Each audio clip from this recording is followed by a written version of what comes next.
Alps Europe की सबसे ऊंची माउंटेन रेंज है। यहाँ के सीधे खड़े रॉक्स, घने जंगलों और फूलों से सजे मेडोज में रहते हैं कई सबसे शानदार क्रीचर्स। ये यूरोप के सबसे बड़े वाइल्ड इकोसिस्टम्स में से एक है, पर यहां रहने वालों के लिए जिंदगी उतनी आसान नहीं। यहां लगातार बर्फ की चादर जमी रहती है, गर्मियां बहुत कम और जानलेवा कंडीशंस की कोई कमी नहीं। इन सब से जूझते हुए यहां जिंदगी हर पल खतरे के साए में रहती है और सबसे टफ क्रीचर्स ही सरवाइव कर पाते हैं।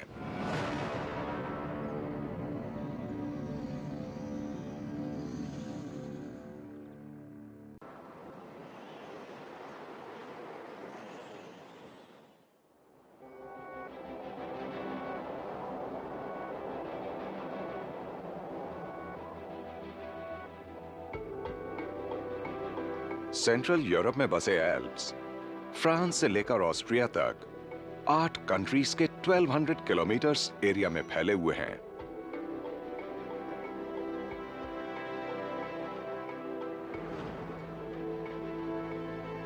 लगभग 2 लाख स्क्वायर किलोमीटर्स को घेरे हुए और लगभग 5000 मीटर्स तक की ऊंचाई छूने वाले एल्प्स वर्ल्ड की सबसे बड़ी और ऊंची माउंटेन रेंजेस में से एक हैं। इसकी 100 से ज्यादा पीक्स 4000 मीटर से भी ऊंची हैं। एल्प्स सेंट्रल यूरोप के सबसे बड़े नेचुरल एरियाज में से एक हैं, जो आज भी दुनिया से बिल्कुल अलग हैं। बदलते सीजन्स और एल्टीट्यूड्स ही तय करते हैं कि यहां कौन सी जिंदगी कहां पनपेगी। फिर भी यहां 30,000 से ज्यादा एनिमल स्पीशीज और 13,000 प्लांट्स पाए जाते हैं। इसलिए ये कॉन्टिनेंट पर बायोडायवर्सिटी की सबसे शानदार जगहों में से एक है।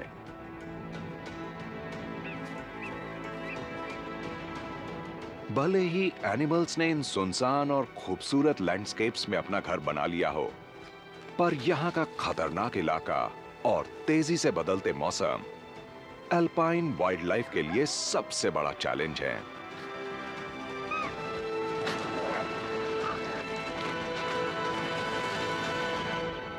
और जिन एनिमल्स ने यहां बसने का रिस्क उठाया, उन्होंने सरवाइव करने के लिए खुद में कुछ बहुत ही शानदार अडेप्टेशंस किए हैं।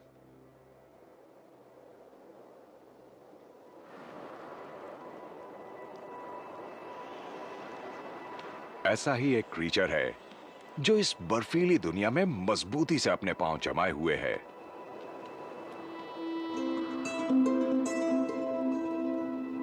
1800 मीटर्स तक ऊंची रॉक फेसेस पर रहने वाले अल्पाइन आइबेक्स ने पहाड़ों की ऊंचाई के हिसाब से खुद को अडेप्ट कर लिया है।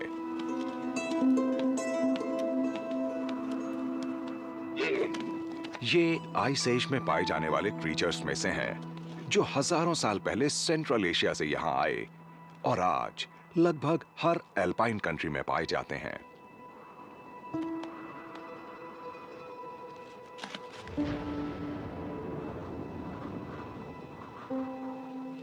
इनके हूफ्स ही वो टूल हैं जो इन स्टीप रॉक्स पर चलने में इनकी मदद करते हैं। ये हूफ्स बटे हुए हैं ताकि अलग अलग काम कर सकें, जिससे ये नैरो लेजेस पर भी सिर्फ एक टो से चल पाएं। इनके सॉफ्ट अंडरसाइड्स इंपैक्ट को कम करके मुड़ी हुई रॉक पर चलने के लिए ट्रैक्शन देते हैं।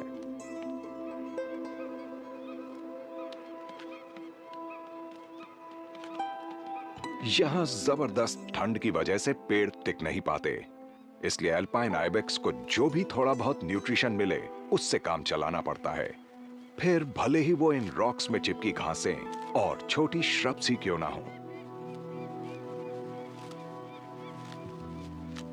विंटर्स में इनका हार्ट और मेटाबॉलिक रेट कम हो जाता है ताकि उनकी एनर्जी अच्छे से कंजर्व रह सके।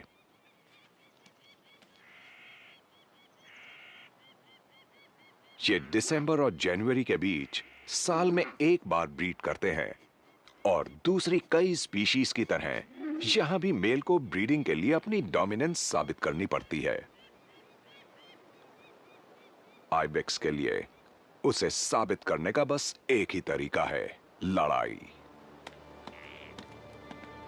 सबसे ताकतवर आइबेक्स का पता लगाने के लिए ये आपस में भिड़ जाते हैं और लड़ाई में इनके हथियार होते हैं इनके 1 मीटर लंबे कर्व्ड हॉर्न्स।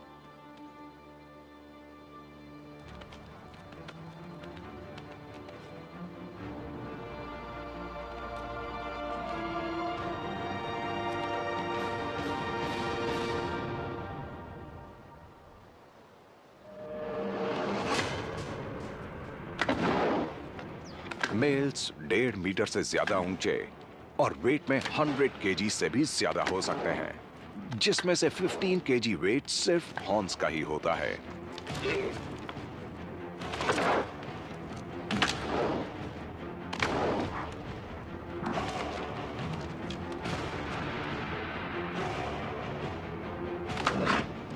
अपनी पिछली टांगों पर उछलकर ये अपना सारा वेट बहुत फोर्स के साथ अपने ओपोनेंट पर आजमा सकते हैं।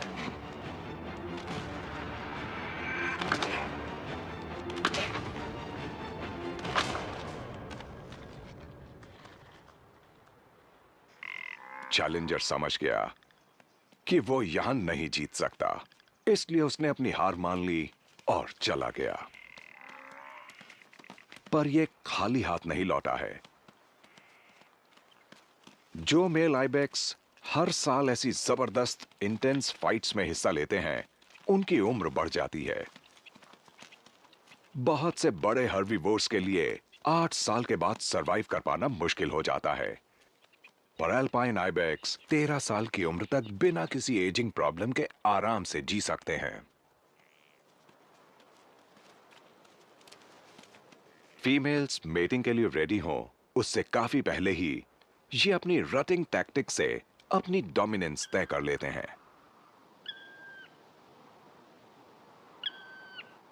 इससे इन्हें हर एक फीमेल के लिए लड़ने में एनर्जी वेस्ट नहीं करनी पड़ती और बाकी आइबेक्स को पता चल जाता है कि डोमिनेंट मेल कौन है। और जब वक्त आता है तो इस मेल को मेटिंग के लिए तैयार करीब 10 फीमेल्स के साथ अकेला छोड़ दिया जाता है।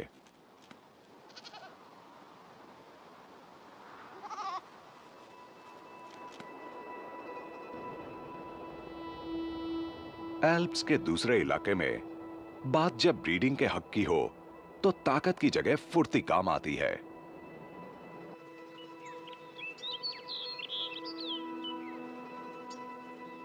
आइबेक्स की तरह मेल एल्पाइन शैम्वा भी फीमेल्स के झुंड में शामिल हो गए हैं।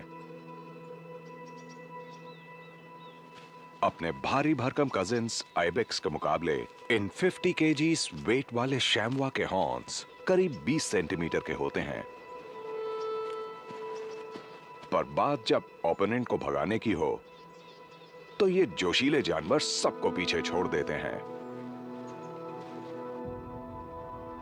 इस मेल ने गलत इलाके में कदम रख दिया है।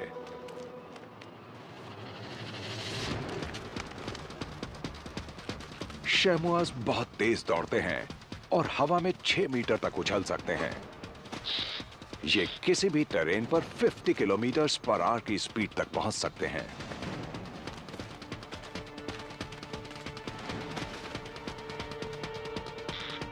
ये खड़ी ढलानों पर कई 100 मीटर तक अपने दुश्मन का पीछा कर सकते हैं, जब तक उसे तसल्ली ना हो जाए कि ओपोनेंट अब फीमेल से बहुत दूर जा चुका है।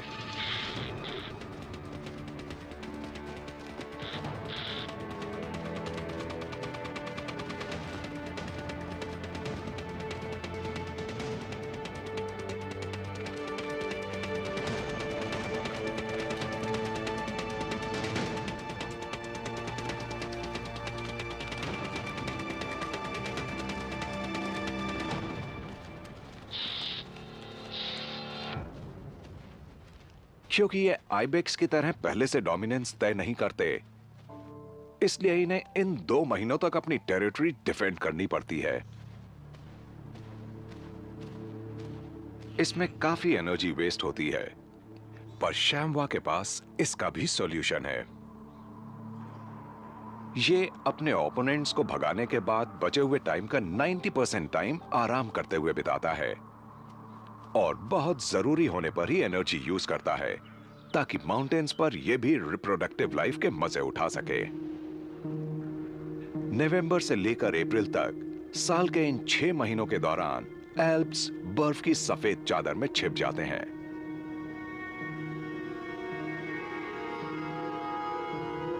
यहां बर्फ की चादर का 2 मीटर ऊंचाई तक जमा हो जाना कोई बड़ी बात नहीं है। इसमें एक इंसान तक ढक सकता है।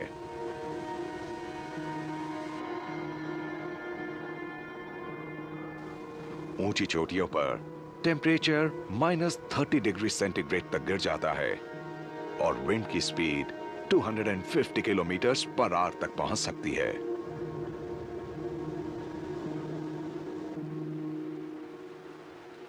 लेकिन एल्प्स के कुछ एनिमल्स के लिए ऐसी एक्सट्रीम कंडीशंस में रहना भी फायदेमंद साबित होता है।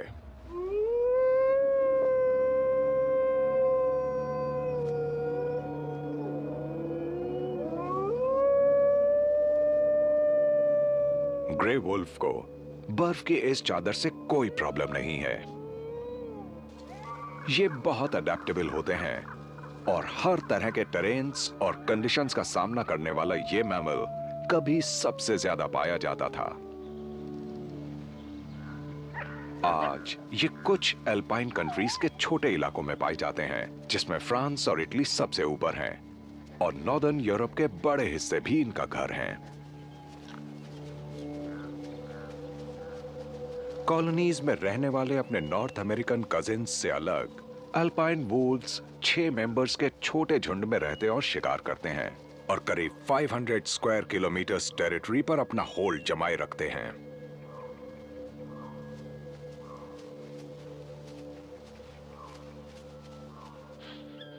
वुल्व्स की सूंघने की ताकत जबरदस्त होती है, इंसानों से करीब 100 गुना तेज, जिससे ये अपने शिकार को लगभग 3 किलोमीटर दूर से भी सूंघ सकते हैं। और इन्हें शिकार की खुशबू आ गई है।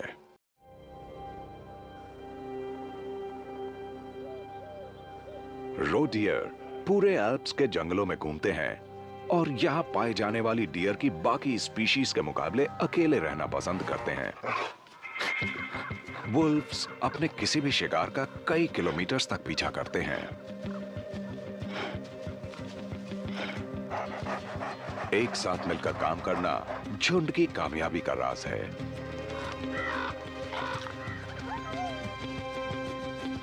वो शिकार के पास पहुंच चुके हैं।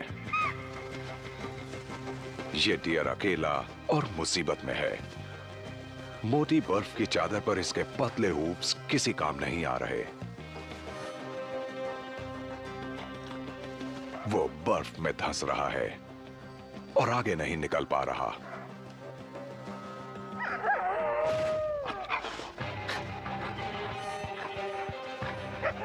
अपनी नजर और पहुंच में आते ही वुल्व्स ने उस पर हमला कर दिया।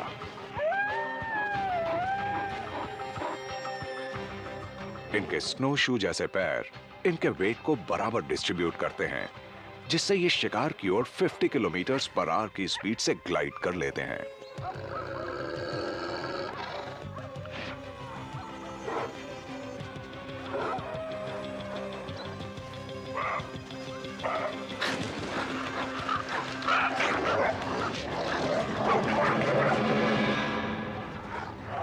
शिकार के पास बचने का कोई चांस नहीं।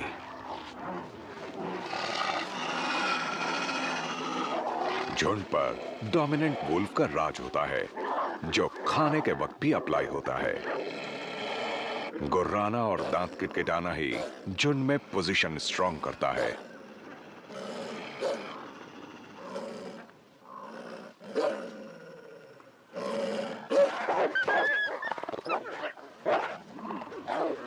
डोमिनेंट वुल्फ को खाने का पहला चांस मिलता है, चाहे शिकार किसी ने भी किया हो।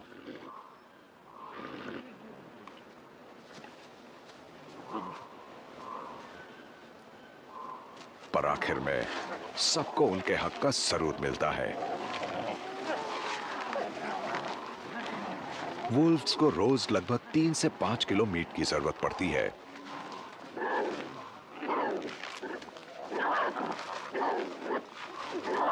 पर जब विंटर में शिकार कम हो जाते हैं तो वुल्व्स खाने की कमी के चलते 2 हफ्ते तक बिना कुछ खाए रह सकते हैं। एल्प्स में हर लिविंग थिंग को विंटर्स में इन मुश्किल महीनों में सरवाइव करने के लिए खुद को अडेप्ट करना पड़ता है।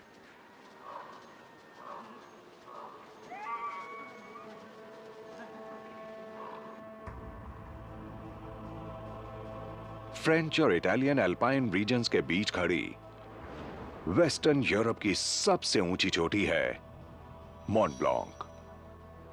लगभग 5000 मीटर ऊंची ये चोटी इस माउंटेन रेंज में शान से खड़ी है।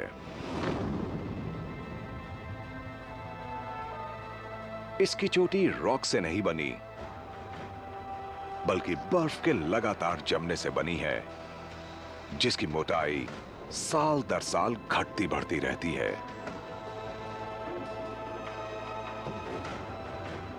पर इतना बड़ा होने के बावजूद मॉन्ट ब्लांक इस पूरी माउंटेन रेंज का बस एक बहुत छोटा सा हिस्सा ही है।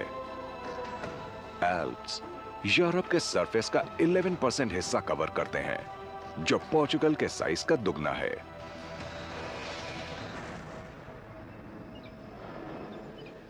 जहां देखने में बर्फ की सफेद चादर खूबसूरत लगती है, वहीं यह नेचर की सबसे पावरफुल फोर्स भी बन सकती है।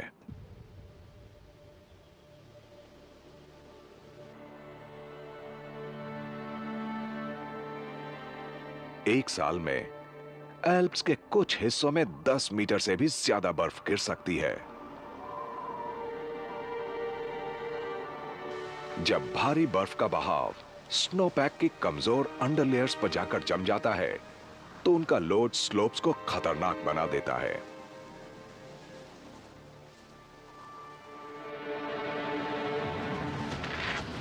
हर साल एल्प्स में हजारों एवलांचेस आते हैं। स्लोप के वीक पॉइंट्स पर जमा बर्फ टूट जाती है और लाखों टन बर्फ 300 किलोमीटर पर आवर से भी ज्यादा की स्पीड से पहाड़ से नीचे गिरने लगती है। एक एवलांच 1 किलोमीटर से भी ज्यादा दूर तक जा सकता है और रास्ते में आने वाली हर चीज को मिटा देता है।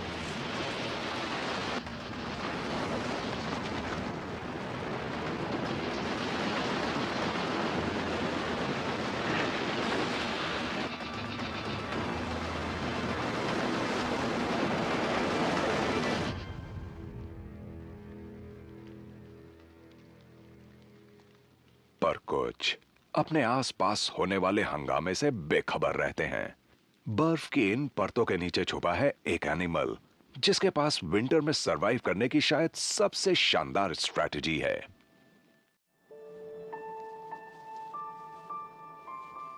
खाना ना मिले तो सो जाओ। पूरे एल्प्स में पाए जाने वाले एल्पाइन मामथ विंटर के 6 से ज्यादा महीने अंडरग्राउंड बरोज में हाइबरनेट करते हुए गुजार देते हैं।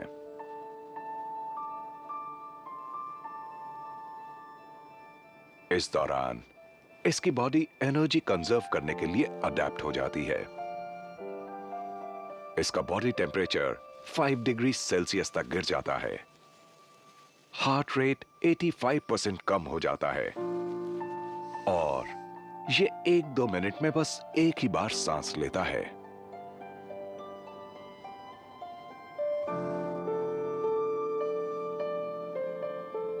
पर अप्रैल में जब बर्फ पूरी तरह से हट भी नहीं पाती, ब्रेन एक्टिविटी में और हार्मोन प्रोडक्शन में आए चेंजेस इन्हें उठने का इशारा कर देते हैं।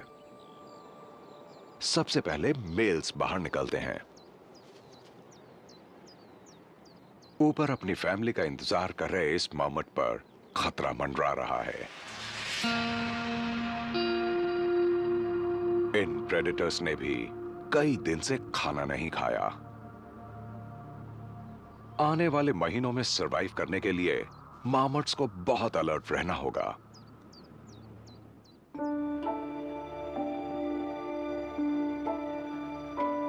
लगभग साल भर बर्फ से ढके रहने और लो टेम्परेचर्स की वजह से एल्प्स के हाई एल्टीट्यूड्स पर फूलों और पेड़ों की ग्रोथ रुक गई थी।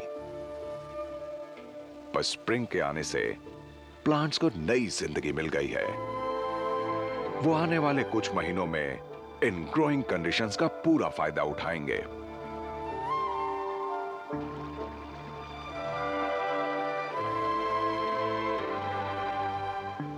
सबसे पहले निकलने वाला ये प्लांट है एल्पाइन क्रोकस। बर्फ से ढकी जमीन पर निकलने से पहले इसका सबटेरेनियन बल्ब इसे सर्द महीनों के दौरान डोर्मेंट कंडीशन में रखता है।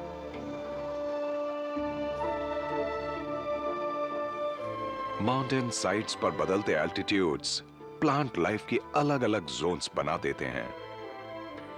यहां पे एक तरह की बाउंड्री बनी हुई है। एक तरफ जहां पेड़ों के उगने के लिए टेम्परेचर्स बहुत लो हैं, वहीं उनकी जगह छोटे श्रब्स और फ्लावर्स अच्छे से ग्रो करते हैं।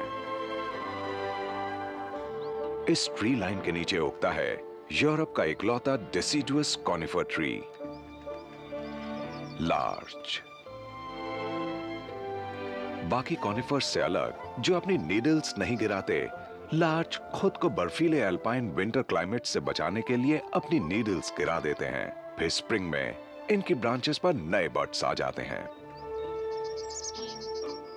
इसकी लाइट और ड्रेन सॉइल्स की डिमांड देखते हुए यह कहना सही होगा कि जहां भी लैंडस्लाइड्स और एवलांचेस ने तबाही मचाई है, वहां यह सबसे पहले उग जाएगा।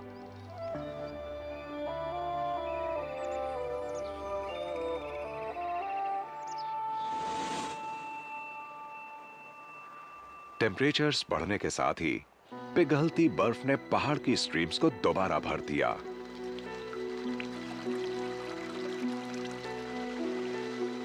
स्प्रिंग के दौरान लाखों टन पिघला हुआ पानी एल्प्स की वाटर बॉडीज में पहुंच जाता है।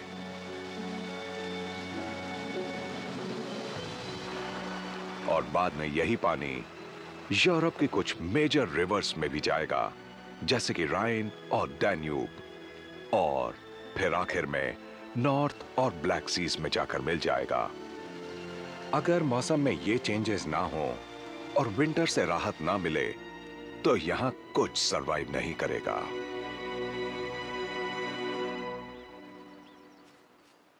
छह महीनों तक अपनी बरों में नींद पूरी करने के बाद इस मेल एल्पाइन मामट की पूरी फैमिली उसके पास पहुंच गई है।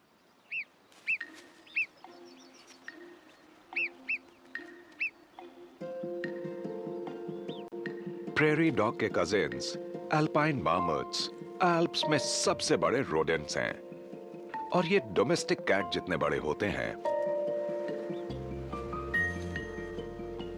इनके एंसेस्टर्स नॉर्थ अमेरिका में 15 मिलियन ईयर्स पहले पाए गए। फिर वो लैंड ब्रिजेस के सहारे यूरोप आ गए।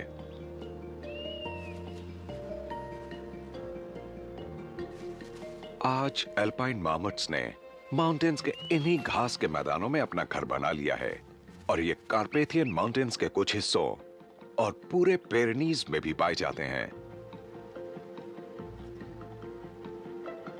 इनके सामने वाले इंसाइजर टीथ बड़े होते हैं और लंबे नुकीले पंजों वाली पावरफुल टांगे होती हैं, जो जमीन के नीचे बरोस खोदने के लिए परफेक्ट हैं। मेन बरो में घुसने के कई रास्ते होते हैं और अंदर बने चेंबर्स भी आपस में जुड़े होते हैं, जहां ये रेस्ट, हाइबरनेट और ब्रीड करते हैं। ये अंडरग्राउंड भूल भुलैया करीब 30,000 स्क्वायर मीटर्स की टेरिटरी में फैली हो सकती है, जो 3 फुटबॉल पिचेस के बराबर होती है। ये अपने इलाके को नेबरिंग फैमिली से बचाकर रखते हैं और जमीन पर चीक्स एंड ग्लैंड्स को रब करके बाउंड्रीज को दोबारा मार्क करते हैं। सुनने में इतनी बड़ी टेरिटरी लग्जूरियस लगती है, पर यह बहुत जरूरी है। एक नॉर्मल फैमिली में ब्रीडिंग पेयर के साथ साथ पिछले 2 सालों में हुए उनके बच्चे भी रहते हैं। मतलब एक यूनिट में करीब 20 मार्मट्स तक रह रहे होते हैं। पर साथ रहने में ही सेफ्टी है, क्योंकि इन ऊंचे माउंटेन्स पर अलर्ट रहना सबसे ज्यादा जरूरी है। सेंट्रीज बारी बारी से नजर रखते हैं।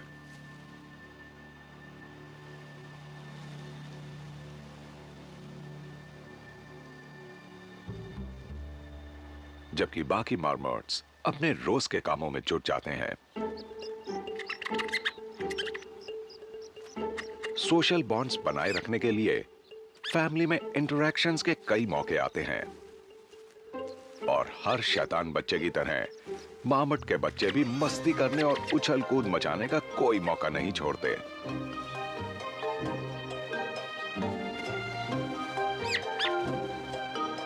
मेल्स प्रैक्टिस के लिए प्ले फाइटिंग करते हैं।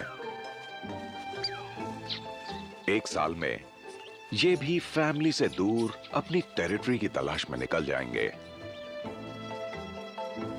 इनका ये सीखना बहुत जरूरी है, ताकि कल को कोई ओपोनेंट इनके इलाके में घुस आए तो ये उसे भगा सकें।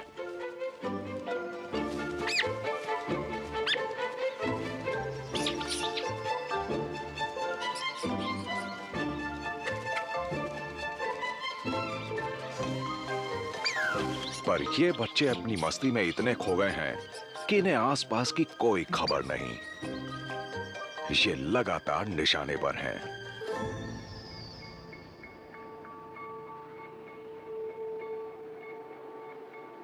यहां के आसमान पर गोल्डन ईगल का राज है। 150 स्क्वायर किलोमीटर से भी ज्यादा इलाका इसकी पहुंच में है, जो 5000 मार्मट टेरिटरीज के बराबर है।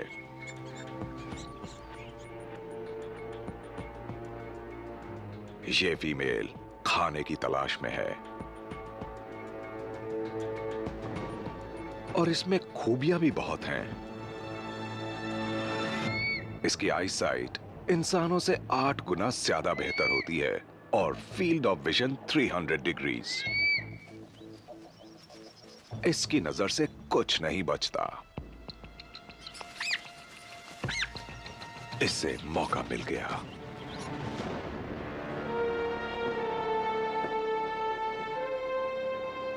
दो मीटर के विंग स्पैन की वजह से यह हवा में आसानी से उड़ लेती है।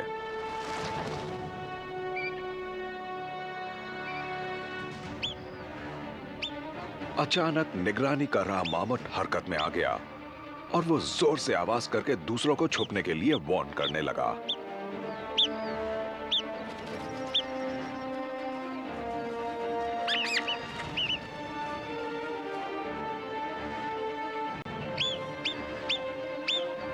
पर बच्चे बहुत दूर निकल गए हैं और अपने बरोस तक पहुंचने के लिए पूरा जोर लगा रहे हैं।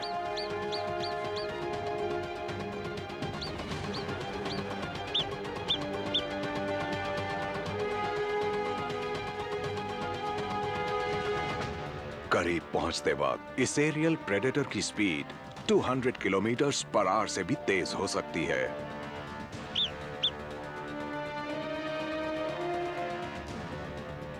इस छोटे मामट के बचने का कोई चांस नहीं।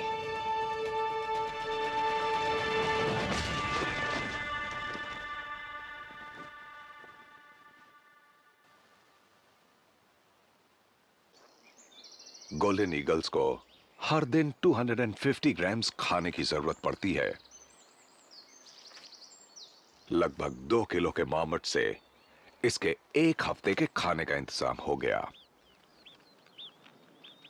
ये नेचर की कड़वी सच्चाई है, पर मामट्स के बिना शायद यहां बहुत कम ईगल्स नजर आएंगे।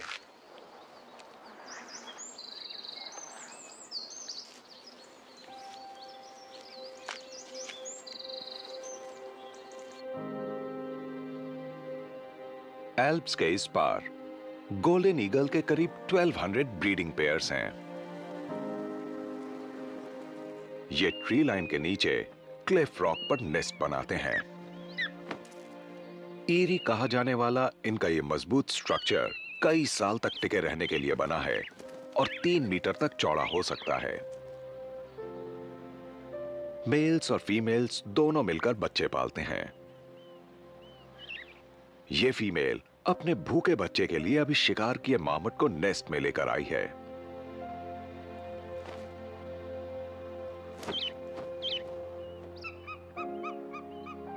हैचिंग से पहले यह बच्चा करीब 45 डेज तक अंडे में था। सॉफ्ट फेदर्स इस खुली जगह पर इसे हाई विंड से इंसुलेट करते हैं। इस नेस्ट में इसके और साथी भी होंगे, पर ईगल सोसाइटी में पहले दिन से ही भाई बहनों में कंपटीशन शुरू हो जाता है। अलग अलग समय पर हैच होने का मतलब है कि एक ही फैमिली के बड़े और स्ट्रॉन्ग ईगल्स अपने छोटे भाई बहनों को मार डालते हैं। इसलिए अब इस बच्चे को अपने पेरेंट्स के लाए शिकार को किसी और के साथ शेयर नहीं करना पड़ेगा। यह अभी 1 महीने का है और इसके पंख निकलने में 6 हफ्ते बाकी हैं। इसके बाद ही यह अपनी आजाद जिंदगी अपनी शर्तों पर जी पाएगा।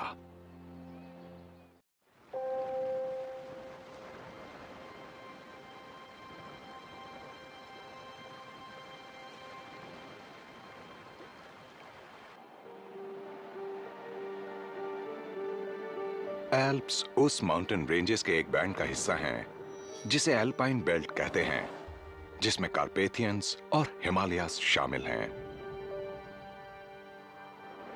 एक बड़ी तबाही के दौरान यह बेल्ट बनी। ये तब बने जब करोड़ों साल पहले अफ्रीका यूरोप से टकराया, जिसकी वजह से इनके बीच में फैले एंशिएंट टेथिस सी के बेड से रॉकी जायंट स्लैब्स ऊपर उठ आईं। आखिरी आइस एज के ग्लेशियर्स ने इन माउंटेन्स को और काटकर और ढालकर आज के एल्प्स का रूप दे दिया। आज भी अर्थ के क्रस्ट की प्लेट्स आपस में लगातार टकरा रही हैं। हर साल इनकी हाइट 1 मिलीमीटर और बढ़ जाती, पर हवा, पानी, ग्लेशियर्स और रॉक फॉल से होने वाला इरोजन इसे रोक देता है।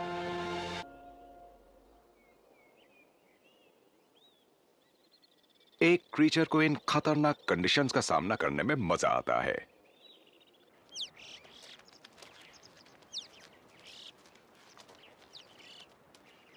एल्पाइन चर्फ कॉमन क्रो का कजिन है और एल्प्स पर 3000 मीटर्स तक के एल्टीट्यूड्स पर हर जगह देखा जा सकता है।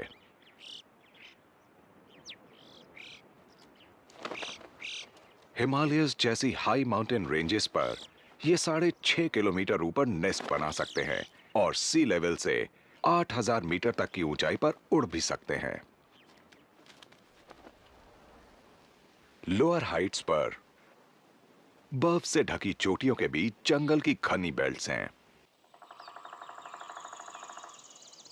स्प्रिंग के आने से यहां का एनवायरनमेंट खूबसूरत हो गया है।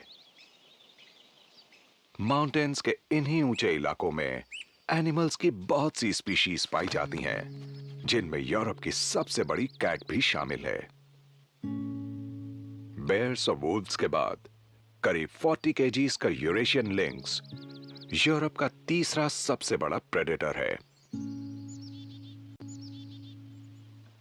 यह शानदार एनिमल अकेले रहना पसंद करता है और लगभग हर एल्पाइन कंट्री के किसी ना किसी इलाके में पाया जाता है। मेल्स की टेरिटरीज 400 स्क्वायर किलोमीटर्स तक फैली हो सकती है। ये फीमेल्स की टेरिटरीज के साथ ओवरलैप तो करती है, पर मेटिंग सिर्फ ब्रीडिंग सीजन के दौरान ही होती है। अपने बड़े पंजे और शार्प क्लॉज से ये आसानी से पेड़ पर चढ़ जाते हैं। यही इनके छुपकर रिलैक्स करने की जगह भी है और ऊंचाई से शिकार पर नजर रखना आसान होता है। इसे रोज 2 किलो मीट की जरूरत होती है और इस वक्त ये खाने की तलाश में ही है। इसके टफ्टेड ईयर्स हल्की सी हलचल भी आसानी से पकड़ लेते हैं। इसकी आंखें खास तौर से तेज होती हैं और 75 मीटर दूर से छोटे से छोटे जानवर को देख लेती हैं।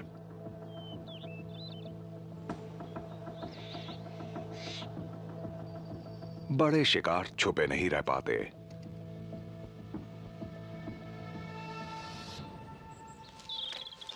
खासकर जब उन्हें अपने बच्चे का ध्यान रखना हो। सर्दियों के 6 महीने बाद स्प्रिंग ने एल्प्स के स्लोप्स पर शैम्बा के झुंड में नई जान डाल दी है।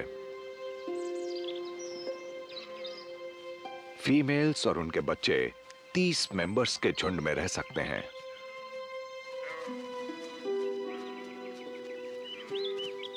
नॉर्मली उनका एक बच्चा होता है जो जन्म के फौरन बाद बस अपनी मदर को फॉलो करता है। ये फीमेल एवलांच से बर्बाद हुए लैंडस्केप्स पर चढ़ गई ताकि अपने बच्चे के लिए मिल्क प्रोड्यूस करने के लिए खाना ढूंढ सके। बच्चा शुरू के 3 महीने इस प्रोटीन से भरपूर डाइट पर डिपेंड करता है। उसके बाद ही वो सॉलिड फूड खा सकता है।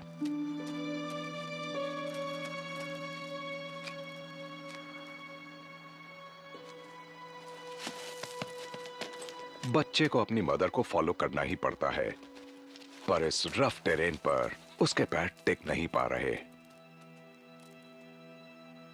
जिससे एक खतरनाक छुपे हुए शिकारी को बेहतरीन मौका मिल गया।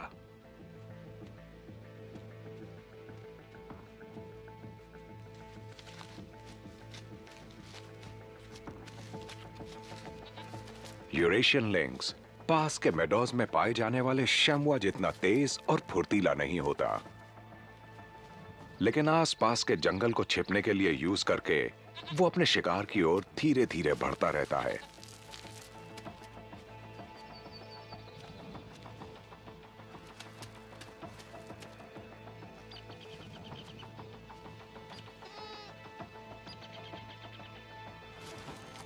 ये बच्चा बहुत ही आसानी से शिकार बन सकता है।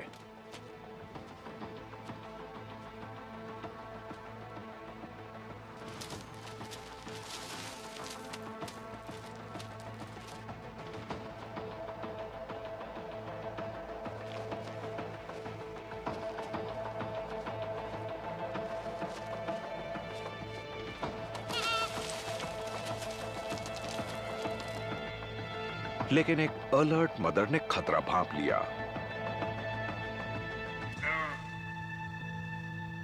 डेंजर महसूस करते ही मदर और बेबी उसकी पहुंच से दूर भाग जाते हैं।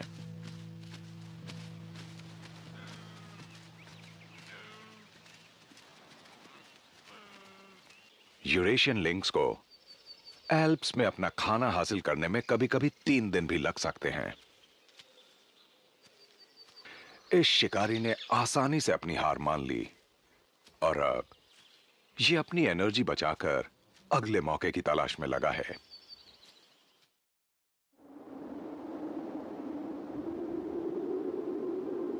एल्प्स के बनने के बाद से एक बर्फीली फोर्स की वजह से वो लैंडस्केप्स बने जिसे आज हम देखते हैं।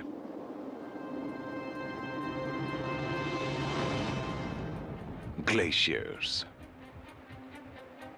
पूरे एल्प्स में 5000 से ज्यादा ग्लेशियर्स हैं, जिनका टोटल एरिया 3000 स्क्वायर किलोमीटर से भी ज्यादा है। वो हाई एल्टीट्यूड्स में बनते हैं, जहां बर्फ पिघलने से पहले गिरने लगती है। समय के साथ धीरे धीरे कंप्रेस होने की वजह से जो बर्फ बनती है वो लगभग 1 किलोमीटर थिक हो सकती है। हमारी आंखों को ये जायंट स्ट्रक्चर्स एकदम रुके हुए दिखाई देते हैं, पर सच्चाई इससे ऑपोजिट है। यहां तक कि फ्रीजिंग एल्टीट्यूड्स पर भी उनका वेट बर्फ पिघलाने के लिए काफी प्रेशर डालता है, जिससे ग्लेशियर के नीचे पानी की एक पतली फिल्म बन जाती है, जिसकी वजह से बर्फ माउंटेन साइड के नीचे एक दिन में करीब 1 मीटर की स्पीड से फिसलती है।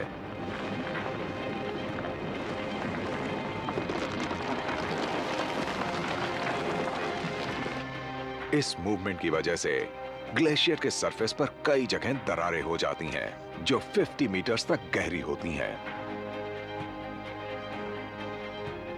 जैसे ही ये आगे बढ़ती है, ये रॉक और बोल्डर्स को ग्लेशियर के नीचे से चीर देती है।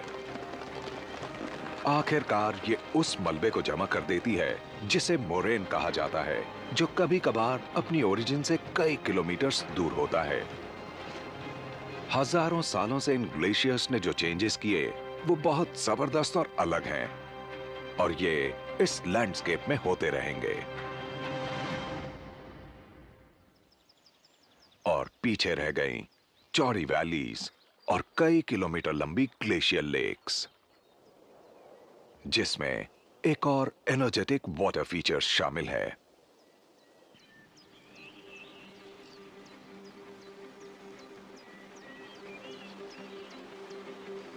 ऑस्ट्रियन एल्प्स में लगभग 400 मीटर्स ऊंचा क्रिमिल वाटरफॉल इस इलाके में सबसे ऊंचे वाटरफॉल्स में से एक है। लाखों सालों से होती आ रही टेक्टोनिक शिफ्ट्स और ग्लेशियल एक्टिविटी से ये एक 3-tiered मास्टरपीस में बदल गया है।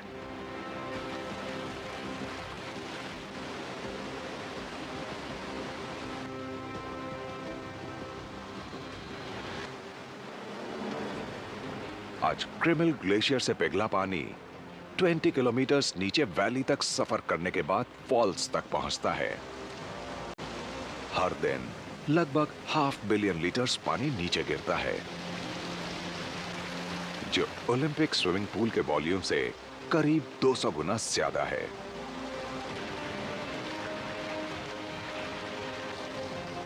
ये इतनी फोर्स के साथ नीचे गिरता है कि हार्ड ग्रेनाइट भी लगातार कटता और शेप लेता रहता है, जिससे वेविंग रॉक्स और चर्न होल्स बन जाते हैं।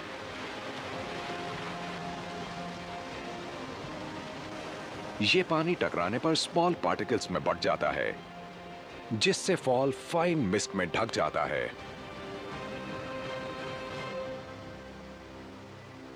ये कभी ना खत्म होने वाला इरोजन माउंटेन साइड को काटता हुआ स्टीप गॉर्ज बना देता है,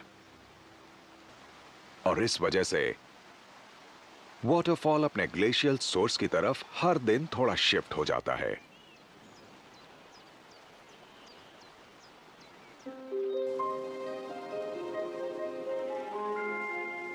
समर में सारे क्रीचर्स को बहुत खाना मिलता है, और इस वजह से हाई पैस्चर के लैंडस्केप्स में बदलाव आते हैं। एल्प्स में लगभग 4500 प्लांट स्पीशीज हैं, जिसमें से करीब 8% एल्प्स के सिवा कहीं और नहीं मिलती।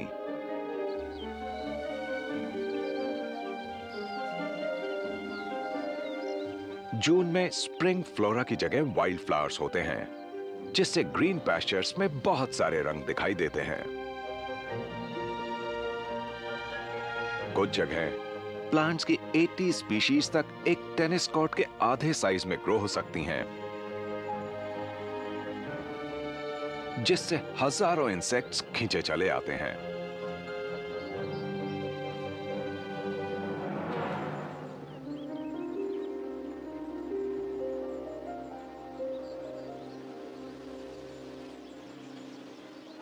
हनी बीज अब अपने हाइव को भरने में जुटी हैं।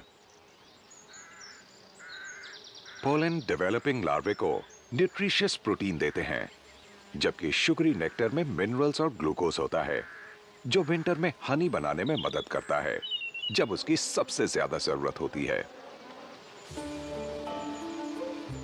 हनी बीज हाइबरनेट नहीं करती, पर 15,000 की कॉलोनी पूरे विंटर में हाइव के बीच में काम करती है, ताकि अपनी क्वीन को जिंदा रख सके। क्वीन के आसपास वे क्लस्टर बनाती हैं, और लगातार घूमने से उसे गर्मी मिलती है, पर एनर्जी बनाए रखने के लिए काफी ज्यादा हनी की जरूरत होती है। कॉलोनी को सरवाइव करने लायक हनी बनाने के लिए हर साल 120 केजीज नेक्टर की जरूरत होती है, जो शुगर के 60 बैग्स के बराबर होता है।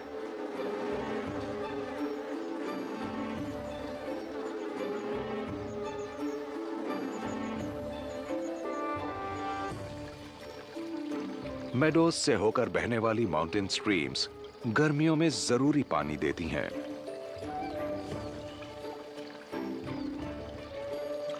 घर जाने से पहले निगला हुआ पानी बीज अपने गट में रखती हैं।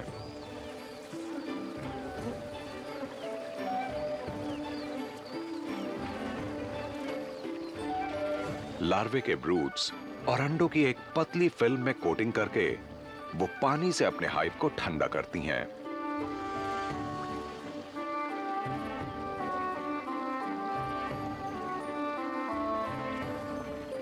किसी अच्छी तरह ट्रेन्ड आर्मी की तरह वो अपने मूवमेंट्स कोऑर्डिनेट करती हैं।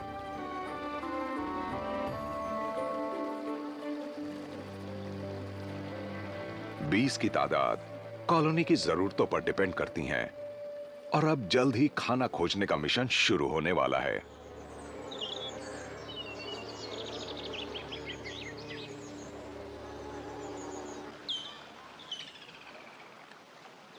लेकिन इस फ्लोरल स्पेक्टेकल के लिए उनका मुकाबला मर्मट से है, जो अपने बरों से बाहर निकल आए हैं।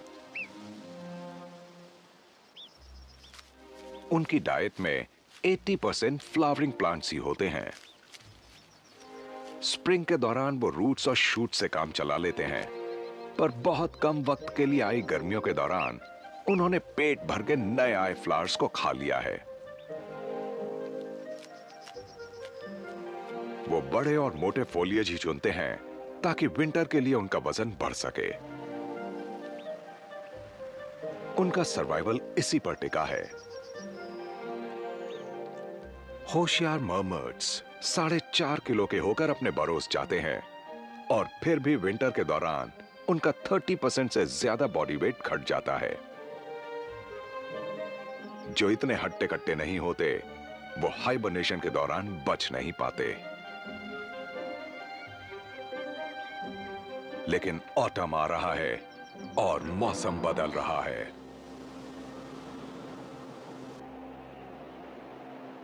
बरो बनाने के लिए अब काफी कम समय बचा है। घास उनके लिए सबसे सही मैट्रेस है। नेचुरल लॉन मूवर्स की तरह वो मेडोज को संवारते हैं और जितना हो सके अपने मुंह में भर लेते हैं।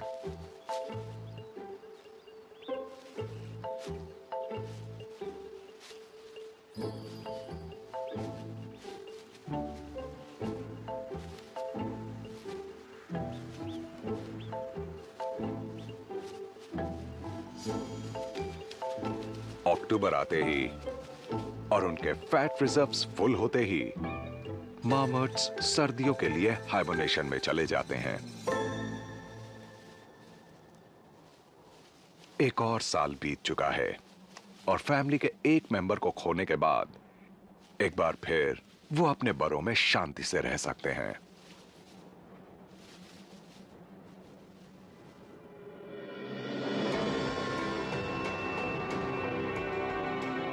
एल्प्स सेंट्रल यूरोप के सबसे बड़े अनछुए वाइल्ड एरियाज में से एक हैं।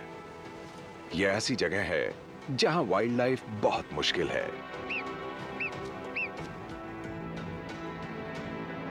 जंगल की गहराइयों से लेकर